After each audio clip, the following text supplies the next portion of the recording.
from a creature effects shop saying, hey, we have this gig. Mimic was filmed in Toronto, up in Canada.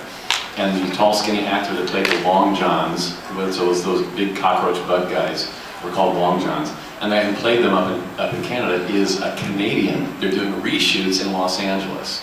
So the Canadian actor could not work in the States legally. So who do we know? Rolodex. Ah, Doug Jones. He's tall, skinny, goofy guy. Let's get him.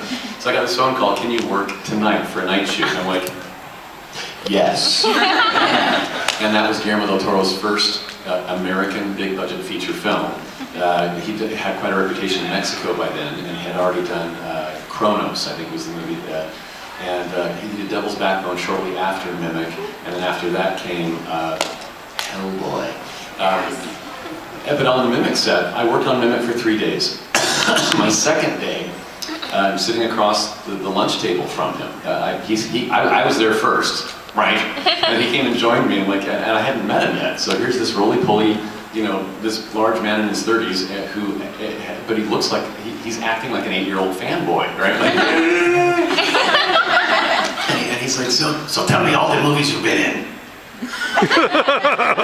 Oh, really? Who did the makeup for that? Oh, that's great. Oh, yeah, I like his work. Yeah, what's he like as a person? Oh, yeah, good. Yeah. So we had this discussion about monsters and creepy crawly things, and it's like, gosh, I love this guy. Who is he? But he's a fanboy. Security! But he was actually directing our film. Isn't that the coolest thing? He so did not have a Hollywood attitude. Never has. You'll be happy to know that he's developed into this, this Oscar-nominated director who is worldwide known now, and he never has gotten full of himself. He's still as humble today as he ever was. And so he asked me, do you have a card? And I happened to have a card with a goofy face that I'd drawn of myself on it, doing this. Out of which my phone number came. So he grabs my card and goes, oh, that's great. And put it in his wallet. And then 5 years later, it's 2002, and I know, right, this is great, this is a good story. I've told many times, and some of this is going to be redundant for some of you. You've seen this story on YouTube a couple times, because you're recording right now, aren't you? For generations to come.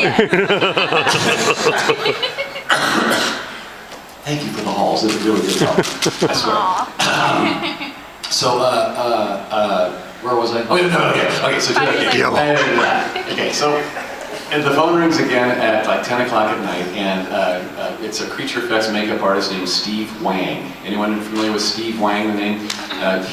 He's a wonderful designer of creatures and crawly things, and we had just worked on a movie called Tooth Fairy that was then renamed Darkness Falls, if anybody saw that.